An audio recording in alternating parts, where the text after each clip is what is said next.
Welcome and thank you for signing on to the Standard General Conditions webinar.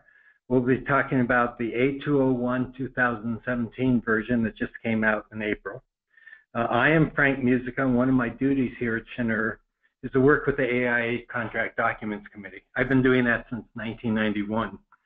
My experience in working on the creation of AIA documents goes back to really the 1978 versions, when I worked on documents either as an employee of the AIA or when I headed the Engineers Joint Contract Documents program and was a liaison to the AIA. Last month we looked at the changes to the B101 2017 version. That's the flagship owner-architect agreement published by the AIA. There's variations of that, including the B103, which is for larger projects. I pointed out that perhaps with the exception of the redesign obligation and the termination for convenience provision in a B101, that most of the changes were evolutionary and not really revolutionary. That's true with the owner-contractor agreements as well. And with the A201, the standard general conditions for the contract for construction that I will talk about today. Note that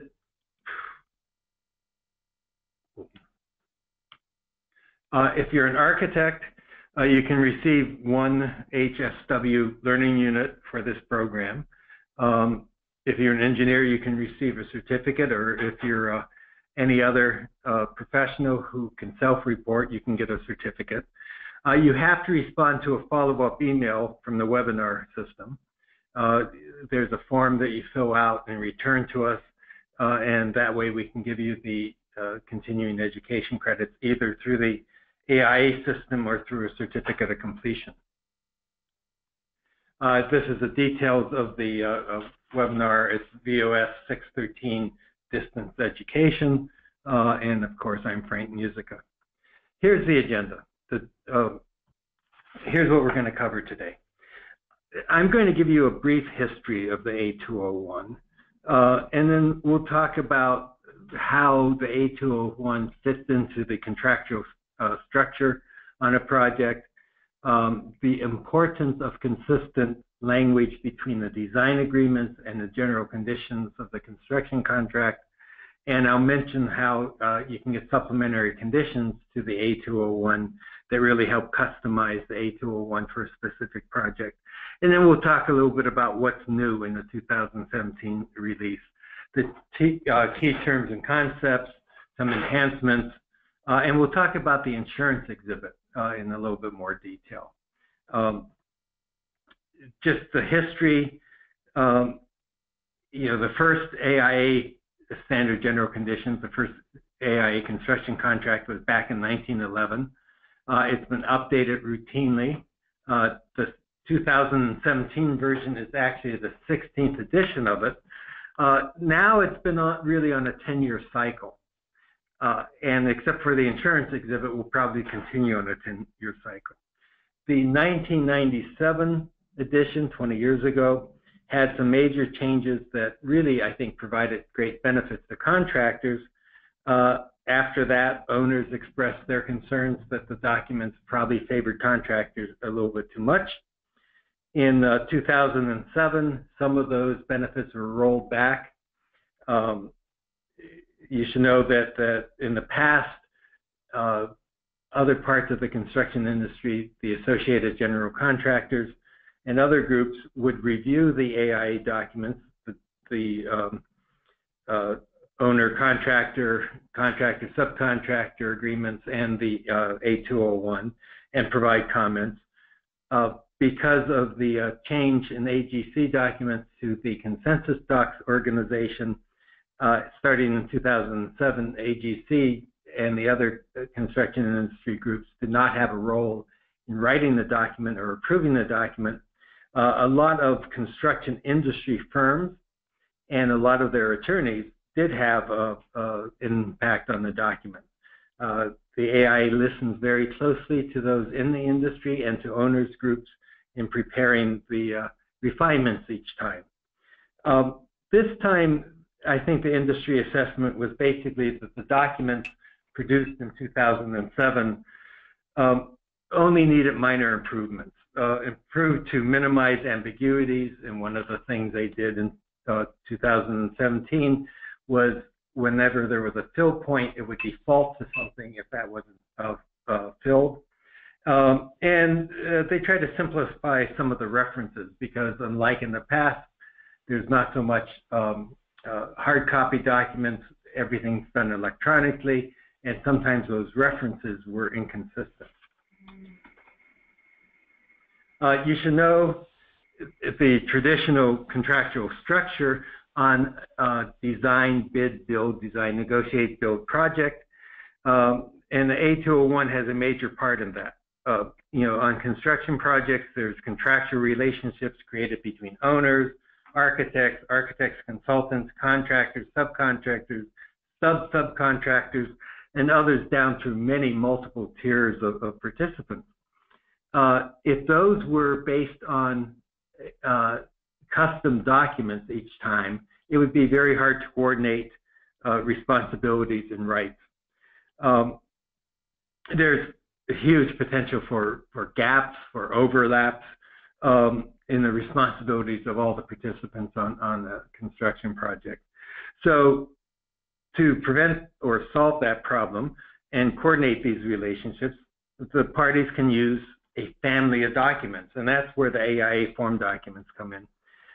If you notice on this slide, there's the A101. That's the owner-contractor agreement form, and attached to that is the A201, the general conditions of the contract for construction. Contractors then use the A401 to contract with subcontractors, and owners have a separate contract with architects, often the B101. There's a dotted line here between the architect and the contractor because in a normal traditional design bid build relationship, there is no contractual relationship between the architect and the contractor. The A201, however, ties the agreements together. Just to give you some examples, if you look at B101 language, the one on the left talks about what the architect does on behalf of the owner and administration of the contract for construction. But that also references the A201. Right? If you look at A201, it states that the architect will provide administration of the contract as described in the contract documents. This is very important because you want an agreement form with the architect that gives the architect not only responsibilities but the rights on the project, and you need the contract with the contractor that spells out those same duties for the architect, so the contractor knows what the role of the architect is. If you start having contracts that come from different families, different organizations, they don't match up very well. And if they don't match up very well, if there's no parallel language, there can be a real problem. The owner may not be getting what he thinks he's going to get on a project because the architect has no right or no obligation to do something on a project, or the contractor has no obligation to let the architect do something.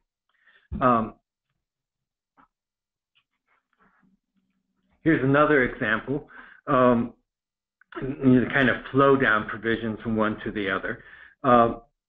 This was something that was actually added probably, I think, back in 1964.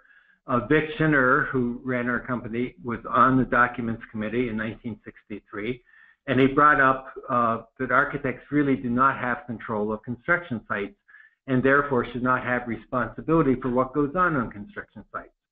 The B101 2017 carries this forward, language is on the left, and the A201 puts the contractor on notice that the contractor is in fact in charge and the architect does not have control of or in charge of the construction means, methods, techniques, and sequences, or the safety precautions, because the contractor is in the best position to handle that.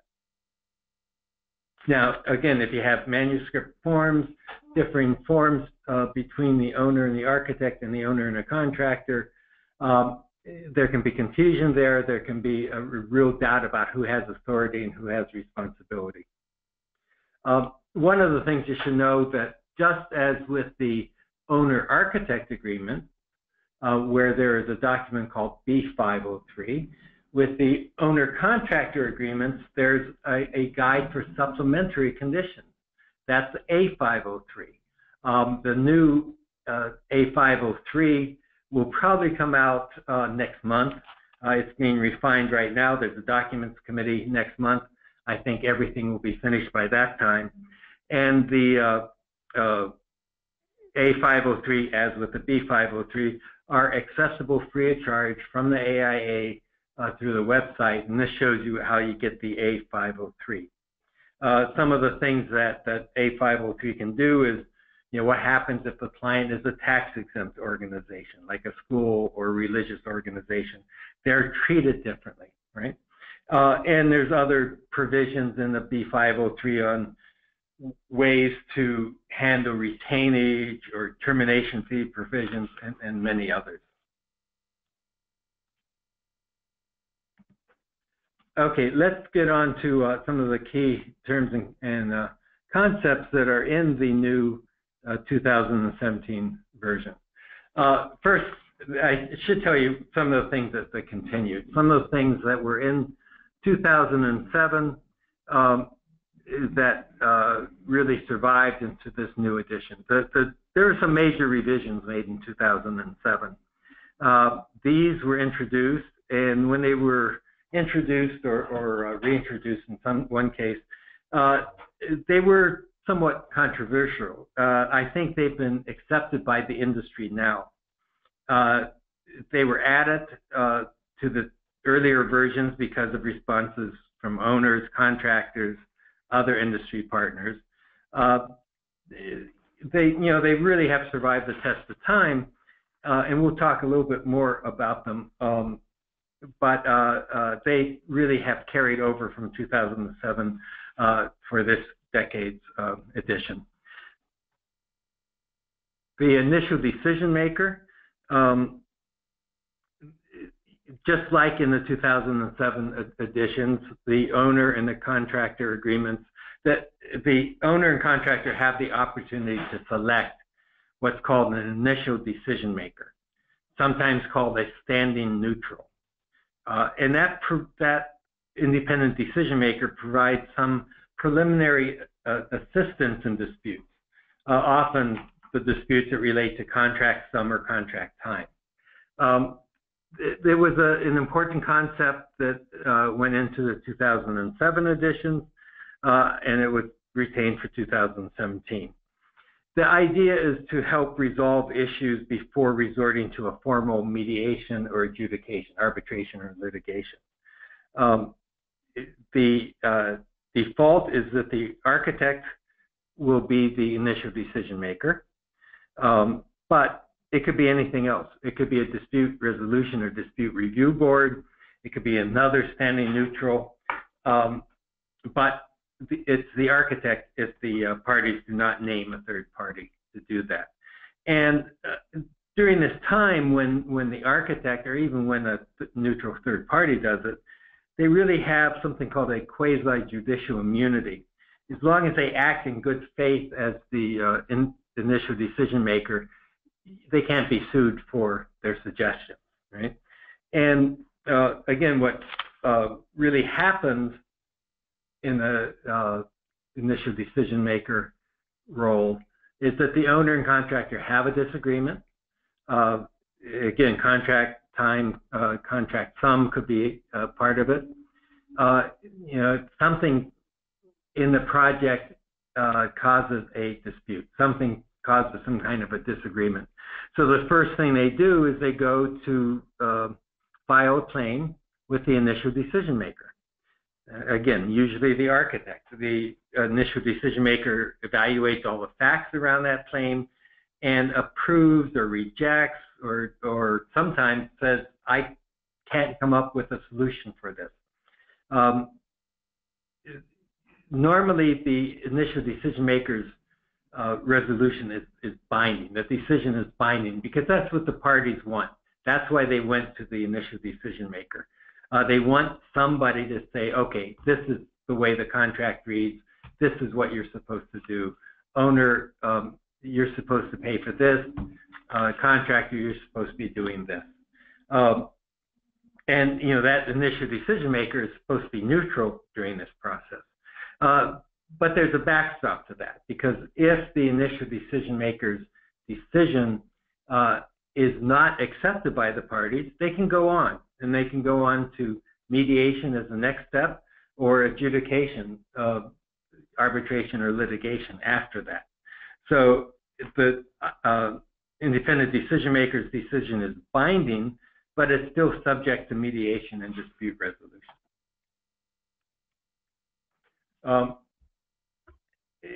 Again, the whole idea of alternative dispute resolution was carried over from 2007. And ADR includes mediation, arbitration, as substitutes for litigation. It could even include some other possibilities. One of the possibilities that the Documents Committee discussed at great length, because it was recommended by a number of parties, was an initial meet and confer session, in which case the leaders of the owner and the contractor would get together and really try to talk out and solve their own dispute. That was not added as a step. The initial decision maker and the claim process going to the initial decision maker was left in. That doesn't mean that owners and contractors can't have a meet and confer session before they go to the initial decision maker. They can do that through supplementary conditions. They can do that on their own before submitting a claim to the initial decision maker. The idea is the more communications you have, the less likely it is to become a real claim, the less likely it is to delay a project or cause additional cost or involve those attorneys in the dispute. There is still, of course, the arbitration and mediation or litigation opportunity. You do mediation first, then you choose adjudication. There's checkbox for arbitration or litigation. If you don't check it, it's going to go to litigation. And the reason it's going to go to litigation rather than arbitration is if you select litigation, or if by default it goes to litigation, there are still chances before litigation to solve the problem. If you go to mandatory and binding arbitration, once you're in it, it's rarely resolved without the arbitrator being involved in that as the adjudicator, as the decision maker. So that if no checkbox is checked, it goes to litigation, and that helps to hold open some of the options for the parties. Another part that was saved from the 2007 and actually from the 1997 version was the consequential damages waiver.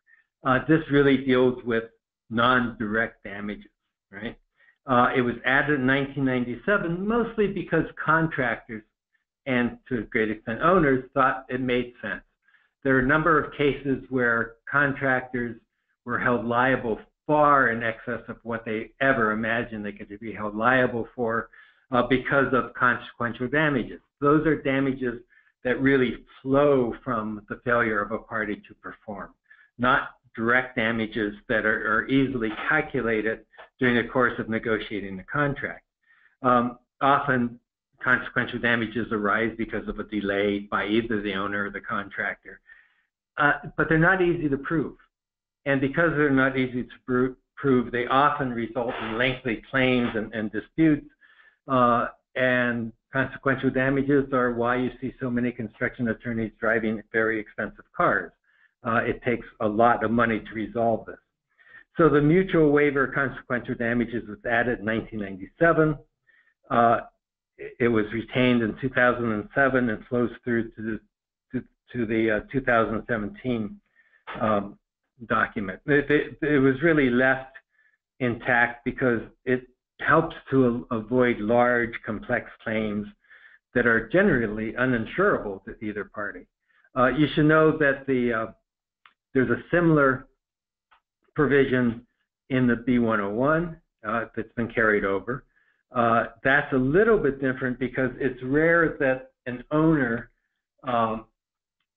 will agree to that. Unlike with an owner and a contractor, where they both can have huge amounts of consequential damages, often owners more so than contractors, they can negotiate up front to waive those. In an owner-architect agreement, owners often have huge consequential damages against an architect, perhaps because of a delay, a project wasn't open on time and resulted in major costs to the owner.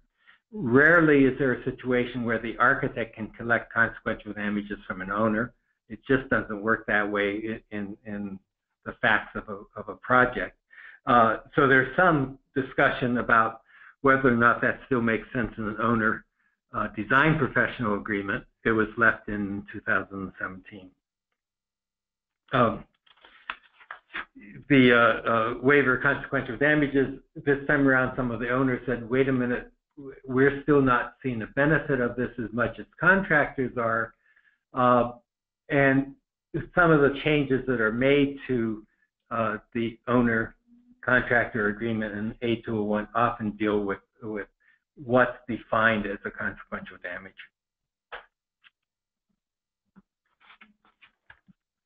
Okay, let's talk a bit about some of the enhancements. These are some of the changes made to A201 in 2017.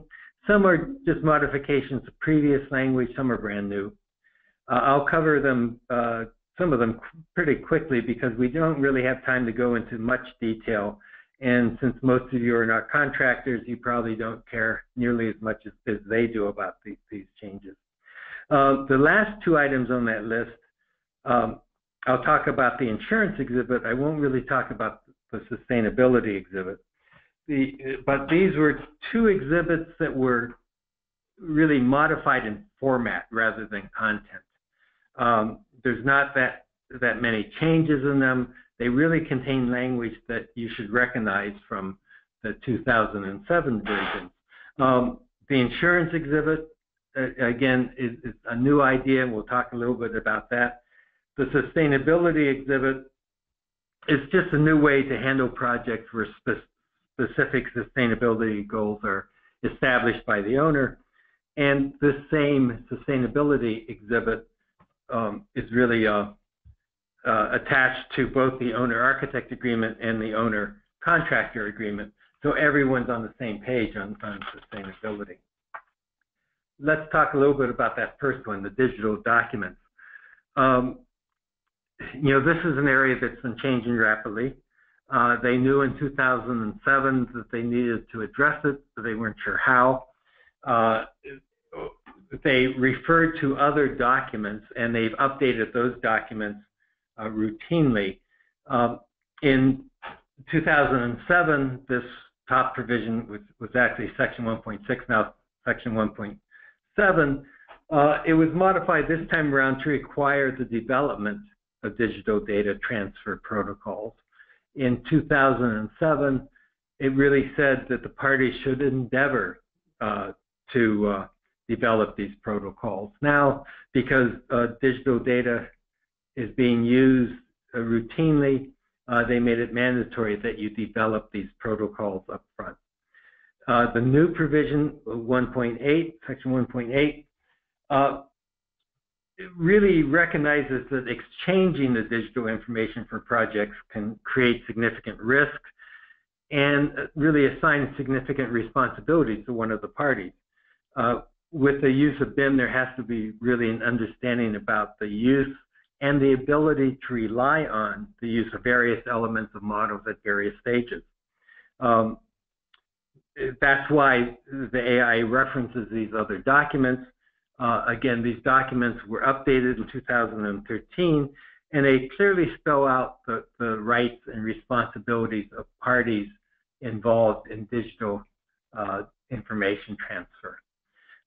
Note that last line on Section 1.8 really cautions the parties that they are at sole risk and without liability to others when all or a portion of a building information model is used inconsistent with the authorization.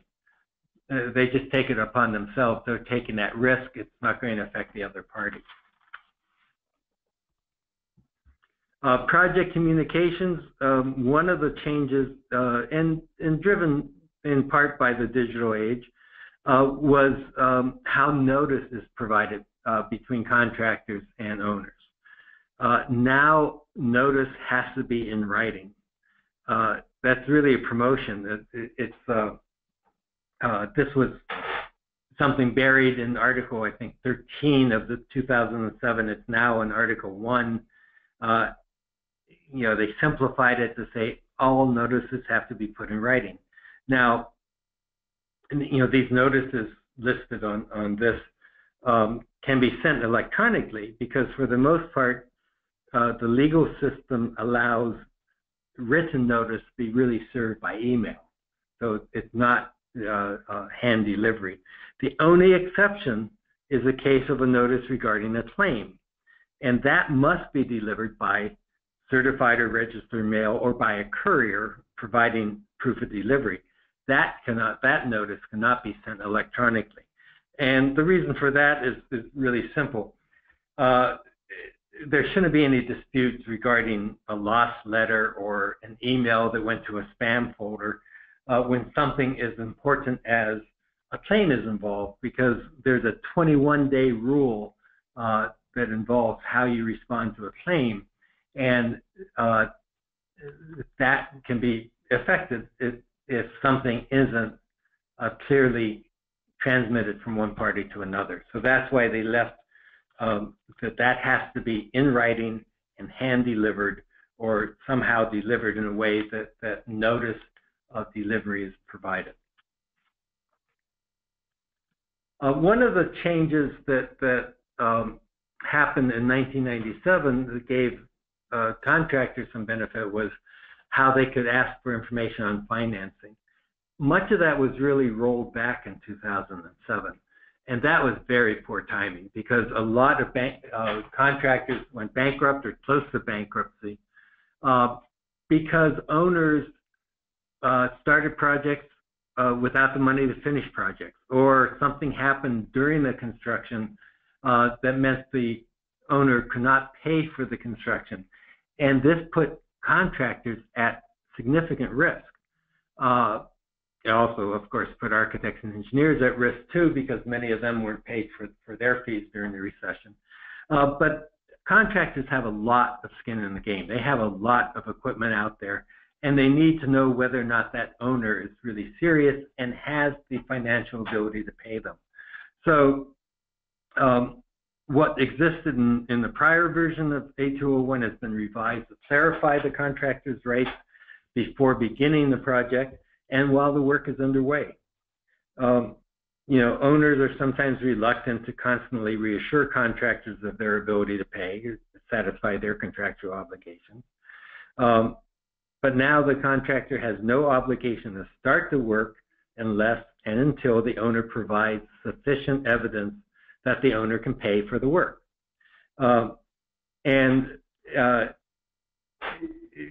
If the work is delayed because the owner hasn't provided that information, the contract time is extended appropriately, and the owner has to pay whatever costs are incurred by the contractor because of that delay in providing that financial information.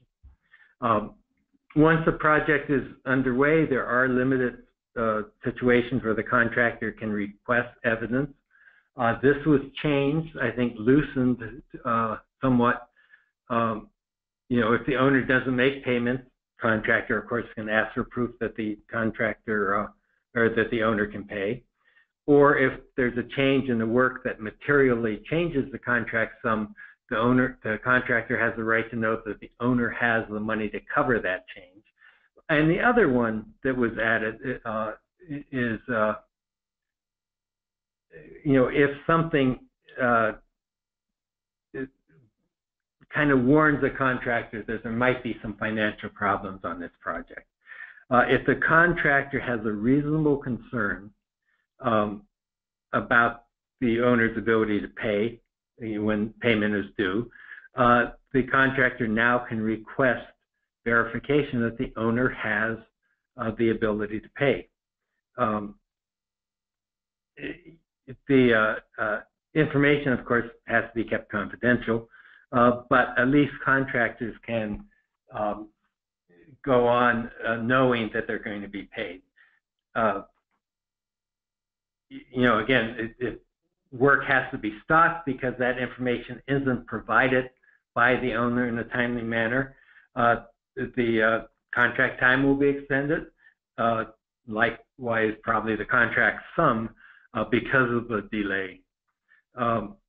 Again, confidentiality is part of that. There are some situations where the contractor can disclose the information, but usually the contractor cannot disclose the owner's financial information to any other person or any entity.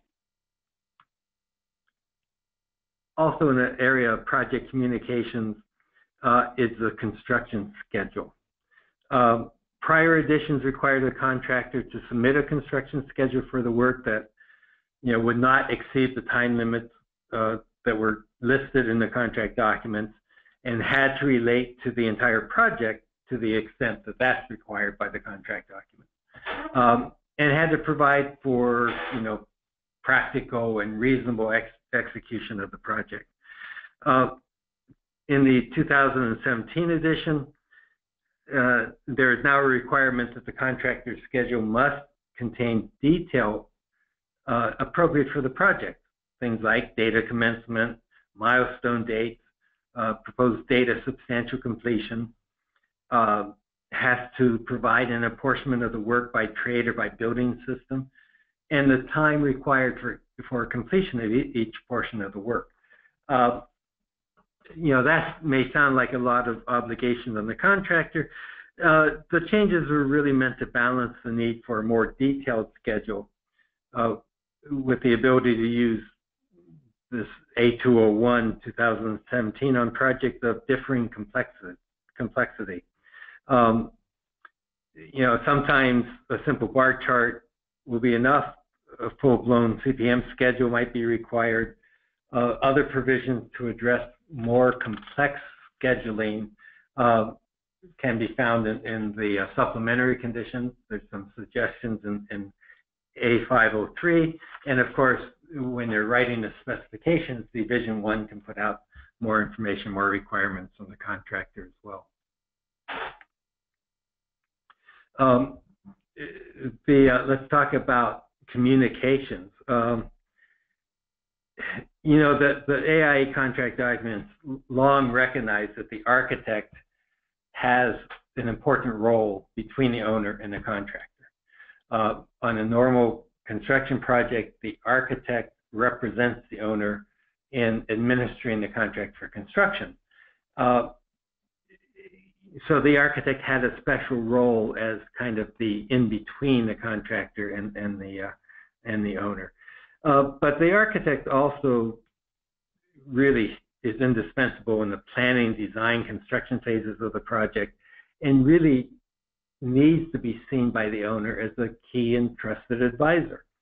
There are situations where during the construction phase, a change in the work might have unintended impact on the architect services from, the overall design of the project, the function of certain components or systems, code compliance, or even issues that the architect is responsible for the public's health, safety, and welfare.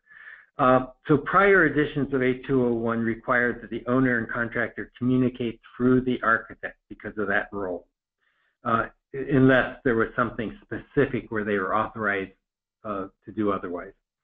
The 2017 edition has really been modified to reflect the reality that at times the owner and the contractor will communicate directly. The architect, this language in the new 4.2.4 states that the architect must be included in conversations between the owner and contractor when those conversations relate to the architect's services or responsibilities and actually it does place a responsibility on the owner to make the architect aware of any communications between the owner and the contractor. But it does make that ability of the owners to talk to the contractor directly easier as long as information is given to the architect appropriately. The safety of construction, especially means and methods, this has been changed. The documents really have a philosophy of allocating risk to the party best able to manage it. That's a basic concept of risk management. And the AIA documents, as we showed earlier, have long provided that the contractor is solely responsible for the means and methods of performing its work. Once the contractor has bid on a project, once the owner has accepted it, the contractor can do it the best way the contractor knows, right? Can do it in the way that fits best for that contractor. And the architect cannot then step in and say, no, we want you to do it a different way. That's up to the contractor. In 2007, the A201 was revised to deal with the unusual situation where the contract documents themselves give instructions regarding means and methods, which happens, of course. And in A201, the unusual situation is what happens if the contractor says, wait a minute, what you're telling me to do, means and methods, they're unsafe. And what situation does that put the contractor in? Well, the contractor has to notify the owner and the architect not to proceed with a portion of the work without further instructions. That's been clarified in 2017. So the contractor does not have to perform the work if it deems it unsafe. The contractor now can propose an alternative approach, and the architect now has the responsibility to review it to assure it's consistent with the design intent. Again, this is only in that situation where, for some reason, means and methods are part of the contract documents. And it could be some unusual construction situation where the contractor has to follow a particular sequence or a particular way of installing something that's unusual. Unless the architect objects to the contractor's proposed alternative, under the 2017 documents, the contractor performs the work using the alternatives it proposed. I think that gives contractors both the ability to protect the workers and to carry out its contractual obligations in a reasonable manner. Now, claims and disputes, we're not going to go into detail on all of this. You should know that there's been some changes to the claims after the correction period. The standard owner-contractor agreement has not only warranty periods, which may extend for years, but also a correction period, a one-year period where the contractor has both the obligation and the right to go in and fix something. There was some differing opinions about that from the judicial decisions looking at the A201 2007. So the new provision resolved this conflict by appellate courts in different states relating to whether a claim which arises after substantial completion or final completion must be submitted to the independent decision maker before resorting to arbitration and litigation. It talks about claims that occur before the conclusion of the correction period, clarifies that they're subject to the 21-day notice period, but are also subject to the initial decision by the initial decision maker. But after the correction period, they are not subject to the 21-day notice requirement and do not require the initial decision maker to be involved. That's just something that, because of the way the courts were looking at it, they thought needed to be refined, needed to be clarified. There's some other provisions as well. What triggers time limits, for instance, does the date of the initial decision from the initial decision maker, is that the trigger for the demand for mediation, which is 30 days from the initial decision, and the filing for mediation by the party receiving the demand, which is 60 days after the initial decision. So there are some changes that help clarify these claims provisions, when mediation clock will start to tick. There's also the slight revision in the consolidation or joinder sections, that the consolidation and joinder decisions cannot be made at the sole discretion of the party seeking consolidation or joinder, but must be made in accordance with applicable arbitration rules. Because what was happening is there was more of an effort to try to consolidate things, join all the parties into an arbitration, and having one party being able to force that does not help resolve the dispute. So now it has to follow the arbitration rules. Let's talk a little bit about delays. And these are delays really due to weather, right? Delays in extension of time.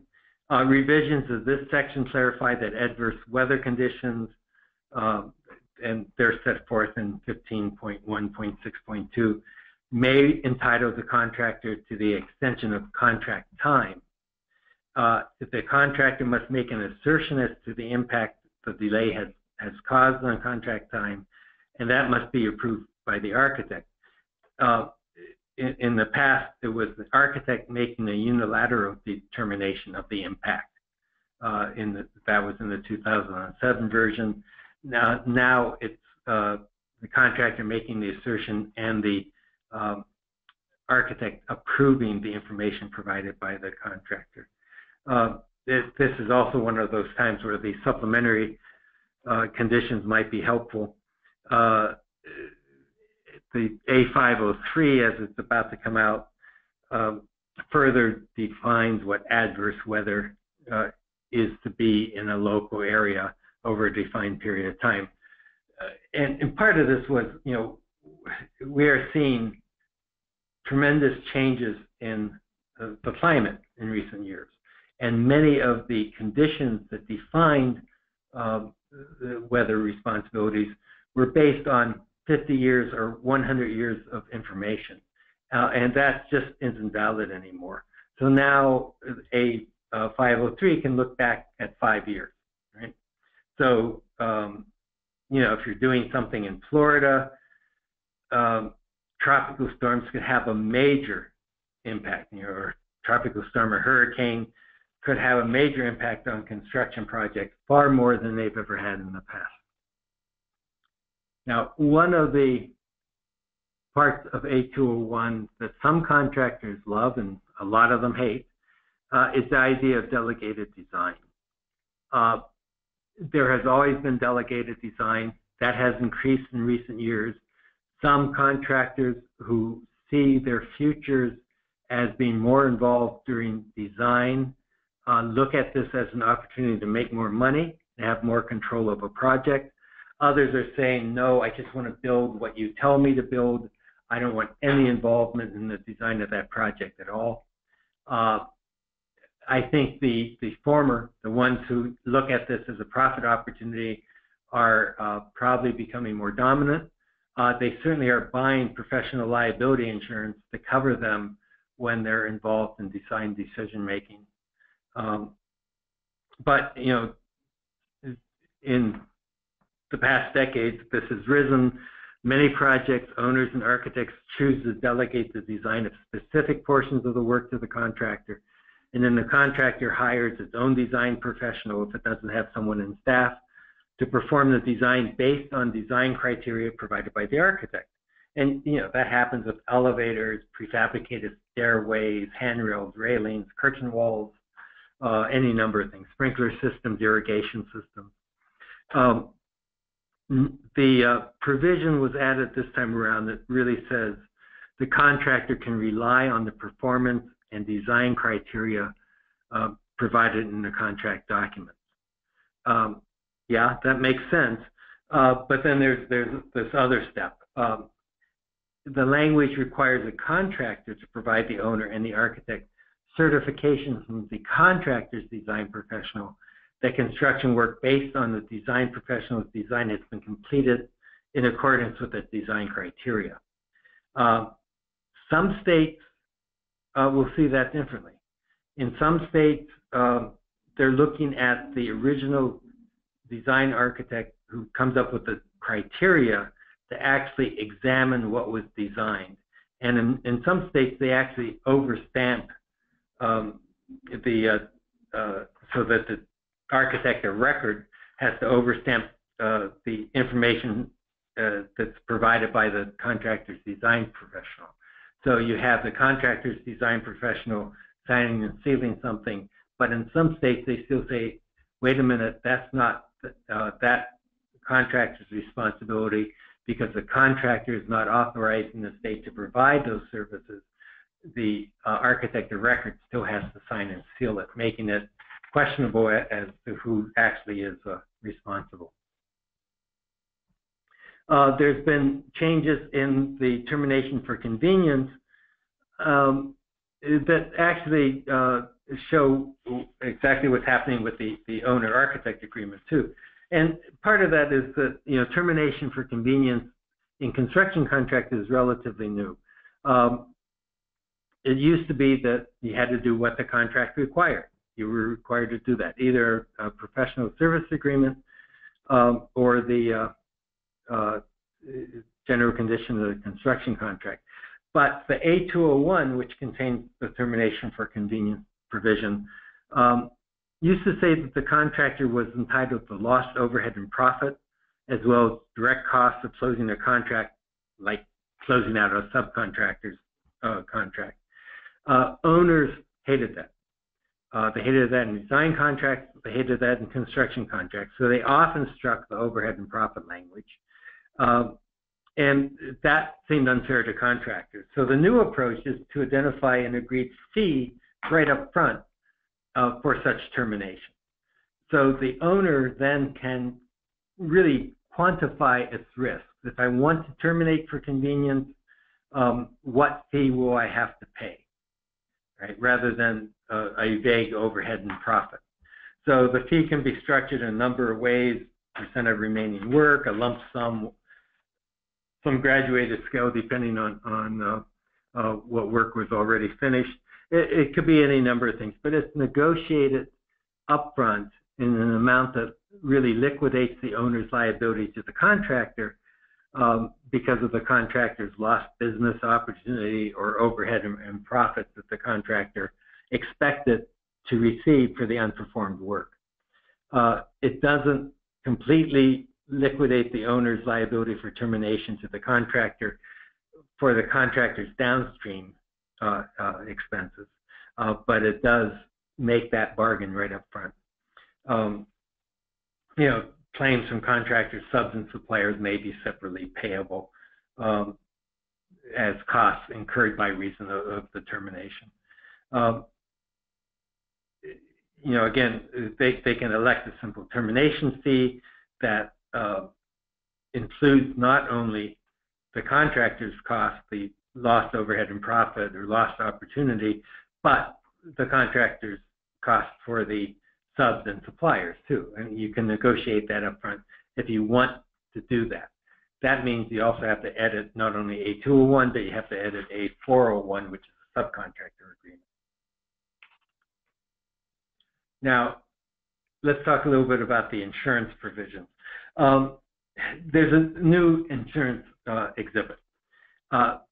It was really created for two reasons. One, unlike the normal part of the general conditions, which probably will only change every 10 years, insurance terms, coverages, industry practice change more often. So if the requirements are embedded into A201 with a 10-year review cycle, the requirements can become out of date or unenforceable very quickly. Right?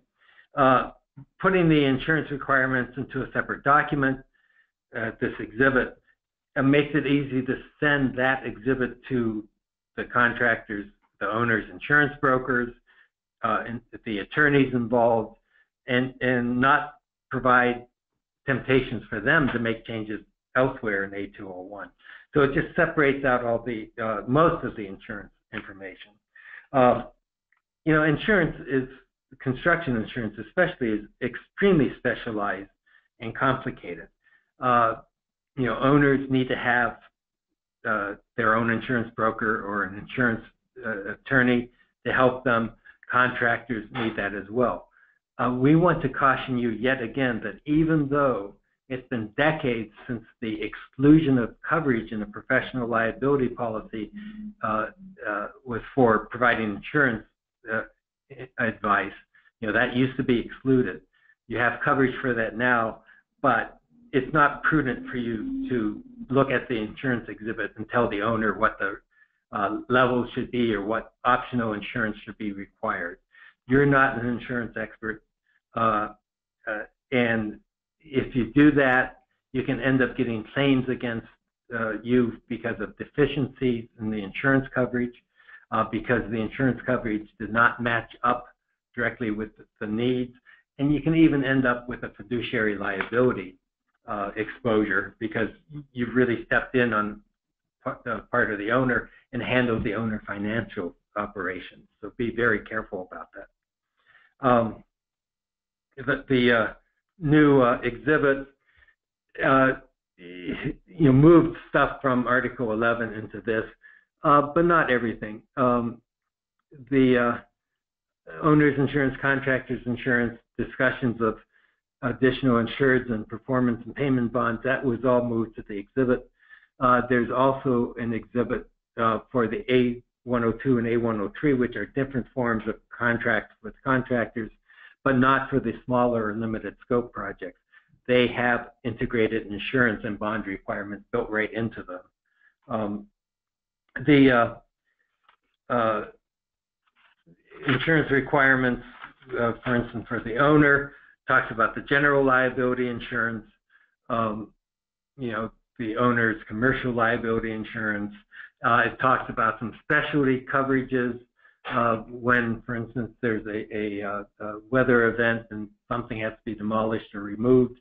So there's a number of property insurance that are required.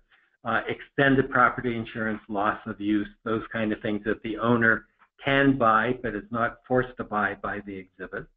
And despite our efforts to try to get cyber liability acknowledged in the contracts this time around, because we think that's a major exposure for everyone, there is an optional cyber liability coverage for the owner, not for the contractor, although many owners will probably start looking at contractors' coverage and asking for them to have cyber liability coverage.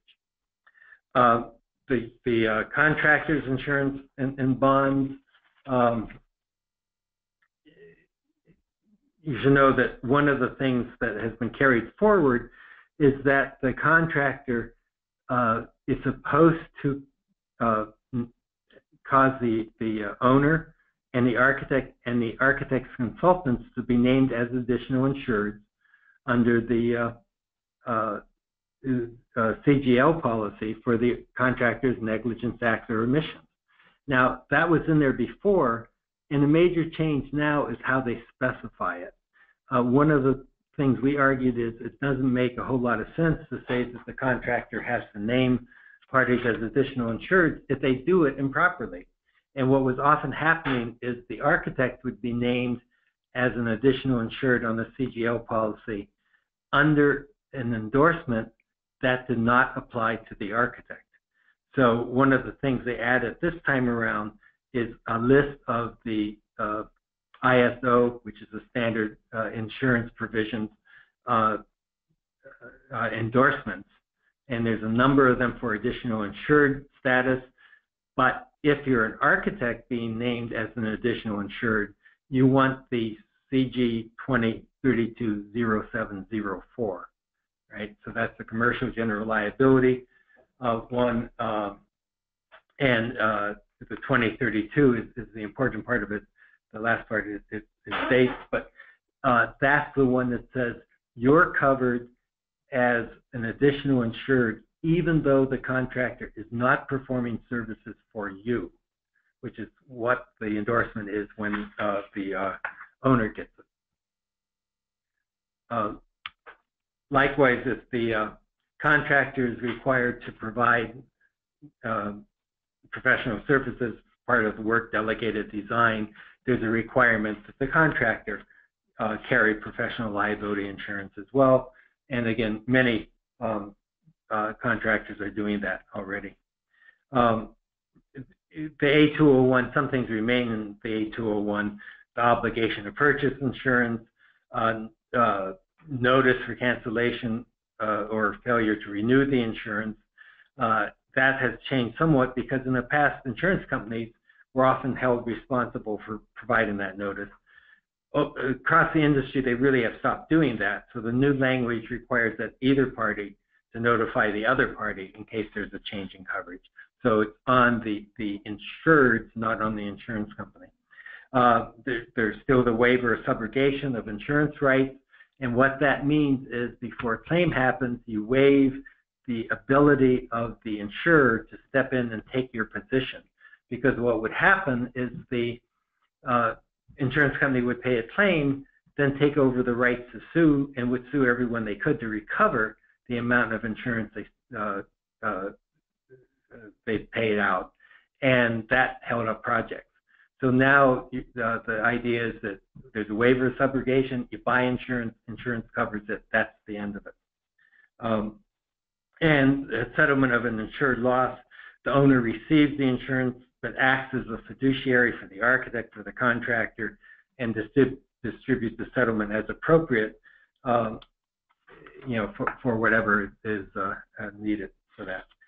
It really, again, that can be changed, but the owner is probably in the best position to work with the architect and the contract for any contract modifications needed for reconstruction or repairs, and that's part of the insurance proceeds. Now, I want to mention to you that you can get more information from the AIA. The AIA, of course, sells subscriptions to the documents, sells some hard copies of the documents, sells a documents on demand program, but you can get some samples and you can get some courses. The AIA has something called AIA University, AIAU, and they have a number of programs on the new documents that you can sign up for. There's other programs at the state and local level, members of the documents committee, attorneys who have worked with the documents committee, and others are going around educating the public on what the new documents say.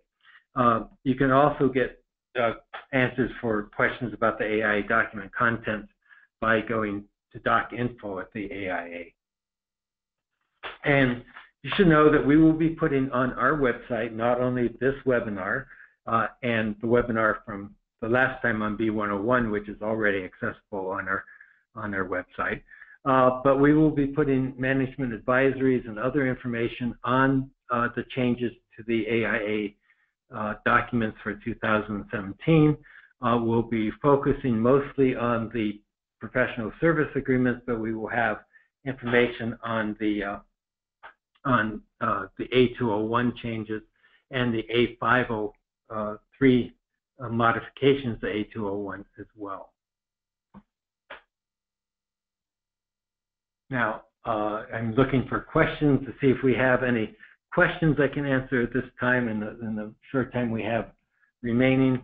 I don't see anything that hasn't been covered. And again, I encourage you to look on our website.